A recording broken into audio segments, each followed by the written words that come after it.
Jésus-Christ est le même hier, aujourd'hui et éternellement, Hébreux chapitre 13, verset 8. Lettre circulaire 7. Juillet 1976. C'est du fond du cœur que je salue chacun de vous, en Europe et dans le monde entier, au nom de notre Seigneur Jésus-Christ, par ces paroles d'Actes chapitre 1, verset 3. Après qu'il eut souffert, il leur apparut vivant, et leur en donna plusieurs preuves, se montrant à eux pendant 40 jours, et parlant des choses qui concernent le royaume de Dieu. La première question que nous avons à nous poser, en tant que croyants, c'est de savoir si le Seigneur peut également attester que, pour nous aussi, il est le vivant et le ressuscité. Dieu n'est pas mort, il n'est pas le Dieu des morts, mais il est le Dieu des vivants. Il ne se laisse pas traiter de Dieu mort, et l'on ne peut pas rechercher le Seigneur vivant parmi les religions mortes.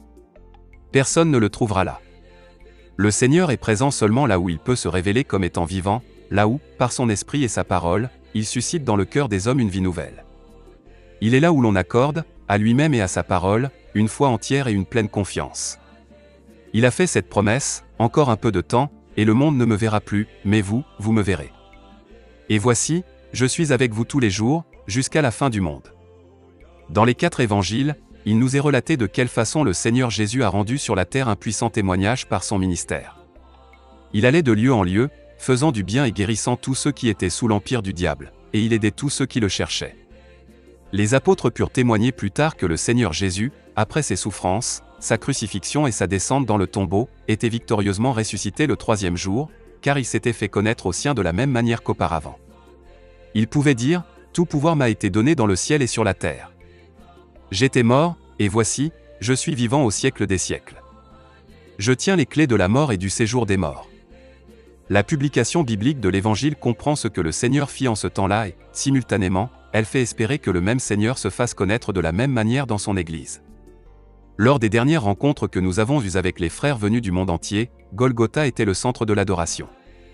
Sans la croix et le crucifié, il n'y a point de délivrance du péché et de la mort, et il n'y a point de vie éternelle. Seul, celui qui dans la foi regarde à Jésus-Christ comme à son Rédempteur, reçoit le plein salut et la grâce de Dieu. Aujourd'hui encore, la prédication de la croix est le message triomphant, et elle est la puissance de Dieu pour tous ceux qui croient de tout leur cœur en Jésus-Christ. Nous devons donc nous tenir sur ce fondement victorieux pour recevoir ce qui nous est donné par grâce par Jésus-Christ, le Fils de Dieu. Conformément aux Saintes Écritures, le Seigneur Jésus a vaincu toutes les puissances de l'ennemi par sa mort sur la croix, et il nous a fait don d'une pleine délivrance et d'une parfaite libération pour l'esprit, l'âme et le corps. La foi, produite par le Saint-Esprit, est la victoire qui a vaincu le monde. Ce n'est que là où le message de Jésus-Christ, crucifié et ressuscité, est publié dans la foi et avec puissance, que les gens peuvent expérimenter leur libération intérieure, et entrer en possession de ce que Dieu a promis. Par le saint et précieux sang de l'agneau de Dieu qui a coulé à Golgotha, l'acte de notre reconnaissance de dette a été déchiré, nos péchés ont été pardonnés, la faute a été couverte, et l'inimitié enlevée. Toutes les dominations et les autorités de Satan ont été dépouillées de leurs armes, et livrées publiquement en spectacle. La toute-puissance de Dieu triompha en Christ sur toute la puissance du diable. Colossiens chapitre 2, versets 12 à 15. En mourant, Jésus-Christ, le Fils de Dieu, s'écria, « Tout est accompli. » L'œuvre de rédemption a été achevée pour nous tous, afin que, par lui, nous puissions devenir des fils de Dieu. Tous ceux qui ont été présents lors des rencontres spéciales que nous avons eues à Pâques parleront sans doute encore dans les semaines et les mois à venir de ce que Dieu a fait. Nous pouvons tous témoigner que le Seigneur a confirmé d'une manière puissante sa présence au milieu de nous par sa parole et par son esprit. Jésus-Christ s'est montré comme étant le ressuscité, de la manière que les Saintes Écritures le présentent. Souvent, des personnes ont exprimé l'avis qu'elles n'avaient encore jamais expérimenté de telles réunions. Presque 1 millier de personnes, venant de toute l'Europe et de nombreux pays d'outre-mer, se sont réjouis avec nous de l'action particulière de l'Esprit de Dieu. Dans chaque service, nous avons persévéré dans la prière en commun, et nous avons expérimenté les dons de l'Esprit en action comme dans le christianisme du début. Le Seigneur donna des visions, il montra certaines choses, et parla au milieu de nous par prophétie et parlait en langue. Avant que les grands rassemblements n'aient commencé, le 15 avril, pendant le rassemblement pour la prière, le Seigneur nous donna par l'Esprit la révélation suivante, je cite, « Voici, ainsi dit le Seigneur.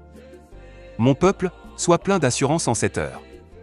Car sachez bien ceci, ma grâce est sur vous, et c'est moi qui ai décrété cette heure et ces journées. Ma grâce est sur vous, et je vous visite toujours à nouveau. Oh, si vos yeux étaient ouverts, vous pourriez voir l'arc de mon alliance étendu sur ce lieu en tout temps, non seulement cela, mais je suis aussi dans la nuée ici, et je séjourne sur la plateforme, et je suis avec vous, vous verrez bientôt ma gloire.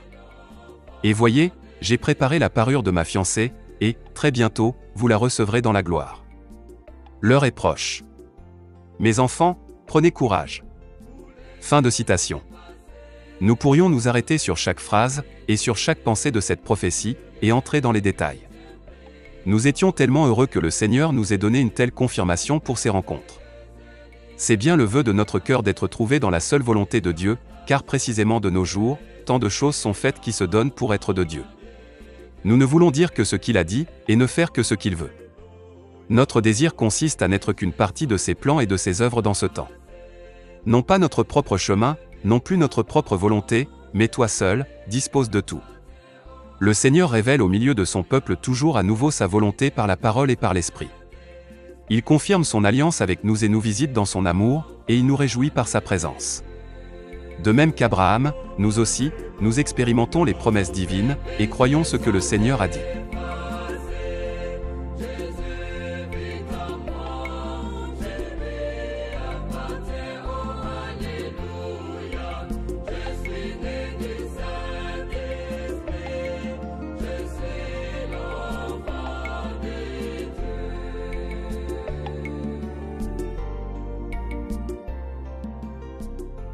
Le 22 avril, le Seigneur nous parla par prophétie, disant, « Voici, ainsi dit le Seigneur. À vous, mon peuple qui êtes rassemblés à cet endroit, je veux vous parler dans cette heure. Ne croyez pas que je sois seulement celui qui bénit. Non. Je me suis montré très souvent comme étant le juge, et aujourd'hui encore, je suis ici comme juge, et je vois au-dedans de vos cœurs, je vois au-dedans de vos pensées. Beaucoup recherchent l'unité en vue des choses terrestres, pour la prospérité terrestre, et non pas ce que je veux donner de ma parole, non pas ce qui purifie vos cœurs, non pas ce qui unit dans l'amour, mais ce qui unit dans les choses terrestres. Mais je suis un Dieu qui ne s'intéresse pas en premier lieu à votre prospérité terrestre, mais je m'intéresse à ceci, à ce que vos cœurs soient purifiés, et que vous receviez la nourriture pour vos âmes, et que l'unité de l'esprit vienne, et non pas l'unité de la chair. C'est ce que dit le Saint au milieu de vous. Celui qui connaît les Écritures, connaît la nécessité de l'unité venant de Dieu dans l'Église de Jésus-Christ. Elle ne peut être accomplie que par le Saint-Esprit, sur le fondement biblique. Les hommes essaient d'établir leur propre unité d'une manière terrestre. Beaucoup d'entre eux qui se disent croyants n'ont pas reconnu ce que le Seigneur Dieu fait en ce temps. Même ceux qui ont reçu un enseignement plus approfondi dans la parole de Dieu, et une plus grande lumière, par le moyen du ministère de Frère Branham, doivent se laisser libérer pleinement de toute propre manière de voir les choses, afin de se soumettre pleinement à la direction du Saint-Esprit. Le jugement divin commence par la maison de Dieu. Le Sauveur est aussi le juge. Il se tient à la porte, Jacques chapitre 5, verset 9. La lumière et la justice de Dieu doivent être à nouveau révélées parmi les siens. Dans un chant en langue, qui fut donné par l'Esprit dans une autre langue, puis fut chanté à nouveau dans notre langue, il était dit ceci, « L'épouse est préparée maintenant dans le plus brillant éclat de sa magnificence. » Oui, je l'ai conduite hors des ténèbres les plus épaisses. Oui, je l'ai guidée ici, en ce lieu, car ici s'accomplit aujourd'hui la parole de l'heure. Oui, mon serviteur est rempli de mon esprit et de ma parole, et il continue à brandir l'épée de l'esprit. L'Amérique n'a pas reconnu que ma main s'était tournée vers ce pays pour le bénir, c'est pourquoi, laissez-la aller ainsi.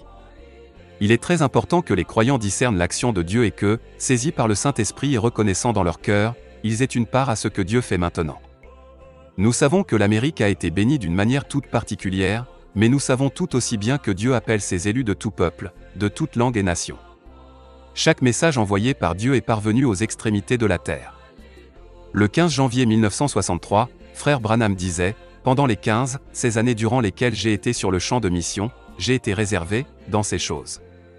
Cependant, l'heure vient où quelque chose est sur le point d'arriver. Le message s'en ira à une autre nation, à un autre peuple. Je crois que l'Église en Amérique est presque priée de sortir. Dieu fait ce qu'il veut. Dans son royaume, personne ne peut raisonner d'une manière nationaliste, au contraire, nous devons être pleinement libérés de cela. Il s'agit de reconnaître que le Seigneur a sa manière de faire avec les siens. Il emploie le peuple, parmi lequel il trouve l'instrument dont il a besoin, afin d'accomplir ses ordres pour une période déterminée, et afin de publier à nouveau sa parole et sa volonté. Partout, de nos jours, il a été publié que Jésus-Christ était ressuscité d'entre les morts. Nous avons le droit de poser la question, à qui le Seigneur est-il apparu, ou a-t-il confirmé qu'il était le ressuscité et le vivant? Ce qui est écrit sur celui qui marche au milieu des 7 chandeliers d'or est encore valable. De sa bouche sortait une épée aiguë, à 2 tranchants. L'épée de l'Esprit est la parole de Dieu. C'est lui qui parle et qui agit. Il demeure le même éternellement. Le royaume de Dieu ne consiste pas en paroles, seulement, mais il est révélé encore par la présence du Seigneur, dans la puissance du Saint-Esprit. Nous lisons dans la Bible ce qui arriva parmi les apôtres et dans l'Église après la résurrection du Seigneur et l'effusion du Saint-Esprit. Nous avons reconnu que le même Dieu voudrait aussi maintenant se révéler de la même manière au milieu de son peuple. C'est pourquoi, après la prédication, nous avons un temps de prière en commun pour donner au Seigneur la possibilité d'agir au milieu de nous comme il lui plaît. Il ne s'agit pas de réveiller notre souvenir sur ce qui se faisait il y a bientôt 2000 ans, mais bien que nous puissions expérimenter la même chose aujourd'hui. Il y a déjà 10 ans que, selon la charge que nous avons reçue de Dieu, nous prêchons la parole de Dieu et distribuons la nourriture spirituelle aux affamés spirituels. Depuis plus de 20 ans, nous avons, en suivant Jésus, expérimenté les merveilleuses directives du Seigneur. Dès le début de ce service, nous avons mis l'accent sur le fait qu'il s'agissait d'être en communication avec Dieu et d'avoir part à l'action du Saint-Esprit. On ne pourra jamais assez faire ressortir que les véritables croyants ont toujours cru de tout leur cœur les promesses de la parole de Dieu pour leur temps, et ils en ont vu l'accomplissement. Maintenant, avant la deuxième venue de Christ, toutes les prophéties qui sont en relation avec cette venue doivent être publiées, et aussi considérées dans leur accomplissement. Par ce qui est appelé le message du temps de la fin, le plan entier du salut de Dieu devrait être publié à la lumière de la parole prophétique. Le message divin est à nouveau placé sur le chandelier, et Jésus-Christ a de toute manière fait connaître qu'il était toujours le même. Pendant le ministère de Frère Branham, des millions de personnes dans le monde entier ont été rendues attentives à l'action particulière de Dieu. Après que le Seigneur ait repris son serviteur à lui, en décembre 1965, ce message s'est répandu comme un feu puissant jusqu'aux extrémités de la terre. Par la grâce de Dieu, et selon ses desseins, nous avons pu avoir une part à cela. Conformément à l'élection de Dieu, par grâce et par la prédestination, il y a toujours un reste qui accepte avec reconnaissance l'œuvre de Dieu. C'est pourquoi nous voyons aussi, maintenant, qu'il existe parmi les hommes une grande faim pour rechercher la vraie parole de Dieu. Des personnes de différentes confessions nous écrivent, voulant expérimenter davantage l'action de Dieu de ce temps dans leur vie. Pour ces personnes, il n'y a point de distance trop grande, point de frais trop élevés, point de circonstances trop difficiles pour venir écouter la parole de Dieu. Elles sont tout simplement saisies par l'Esprit de Dieu, et elles veulent prendre part à ce que Dieu fait maintenant, conformément à sa parole. Dans ce qui est appelé le message du temps de la fin, il n'est pas question d'un nouvel enseignement ou d'une nouvelle profession de foi qui aurait été créée. L'accent est mis uniquement sur la parole de Dieu, afin que soient mises en évidence les choses qui s'accomplissent maintenant, dans le temps de la fin. Le peuple de Dieu a le droit d'être informé sur ce que le Seigneur fait. Les enseignements bibliques, et tout particulièrement la révélation prophétique de la parole, ainsi que les promesses pour notre temps, sont à nouveau mis sur le chandelier. Les véritables croyants ne se laissent pas retenir. Ils voient, reconnaissent, et ont le droit d'avoir part à l'achèvement de l'œuvre de Dieu dans ces jours où l'épouse sera rendue parfaite. Il est vrai qu'un puissant appel au réveil s'étend à travers tous les peuples, mais seulement ceux qui appartiennent au peuple de Dieu se laissent exhorter par son esprit, et ils reçoivent ce qu'il a à leur dire. Seulement ceux qui sont de Dieu écoutent sa voix. Le Seigneur Jésus lui-même a dit, « Mes brebis écoutent ma voix. » Sa voix est la voix de sa parole. Ma prière est que le Seigneur lui-même puisse parler à chacun, au travers de sa parole. Agissant de la part de Dieu. Frère Franck.